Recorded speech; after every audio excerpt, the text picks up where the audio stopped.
કોર્પોરેટરને ચૂંટાઈને આવી ગયા છે ત્યારે અમદાવાદ મહાનગરપાલિકામાં વિપક્ષ કોંગ્રેસની ઓફિસ મોટી કરવામાં આવી રહી છે। ગત ચૂંટણીમાં એટલે કે 2021ના ચૂંટણીમાં કોંગ્રેસ 24 બેઠકો મેળવી હતી અને આની ન ફલે આ 8 બેઠક ગઈ હતી। ત્યારે કોંગ્રેસ કાર્યાલયની રૂમનો નાનો કરી દેવામાં આવ્યો હતો। હવે ચૂંટણીમાં જ્યારે ભાજપે સત્તાનો સુકામ સંભાળ્યો છે અને કોંગ્રેસ 32 બેઠકો મેળવી છે। કોંગ્રેસ સિવાયનો અન્ય પ્રતિસ્પર્ધી પાર્ટીએ બેઠક મેળવવામાં સફળ થઈ નથી। ત્યારે અપક્ષ કી દિન પાર્ટીશન દૂર કરવા કોંગ્રેસને મોટી કેબિન તૈયાર કરવામાં આવી છે। અમારે હવે આમાં કહેવાનું કશું નથી। કહેવાનું ફક્ત એટલું જ છે કે અમારા 24 કોર્પોરેટર હતા તેની જગ્યાએ 32 થઈ ગયા છે।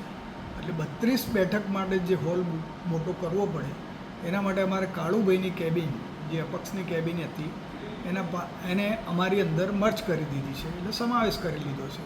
હવે વાત રહી બીજી કે અમને આમાં ખુશીની વાત સૌથી મોટી તો એ છે કે જે ખાડિયાની બેઠક અમારી પાસે 50 વર્ષથી નહોતી એ બેઠક અમે ભારતીય જનતા પાર્ટીનું કમળ કચડીને પંજાની ત્યાં પેનલ લાવ્યા છીએ। એ અમારા માટે બહુ મહત્ત્વની વાત છે અને અમારા કોર્પોરેટરો માટે મોટિવેશનની વાત છે કે જે આગામી દિવસોમાં અમે આનાથી વધારે ને વધારે સીટો કવર કરીશું અને કોંગ્રેસની સીટો વધારીશું એવી અમારી ખાસ પ્રજાજનોને વિનંતી છે કે આ વખતે જે વોટ આપ્યા એમાં વોટમાં વધારો કરજો અને પ્રજાનો ખૂબ ખૂબ આભાર માનીએ છીએ અમે કે આગામી દિવસોમાં અમારો વોટ શેર વધારજો।